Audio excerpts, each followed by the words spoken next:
Hi everyone, I'm Jinlong. Today I'm gonna show you an intriguing experiment on the destruction of ceramic materials. We'll be testing the thermal shock resistance of three different types of ceramic materials: 95% alumina, MSD, and EFD.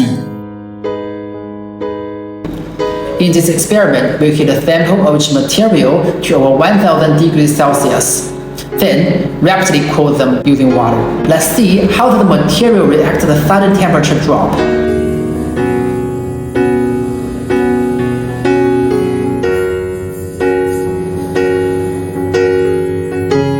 Many moments later.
Nice.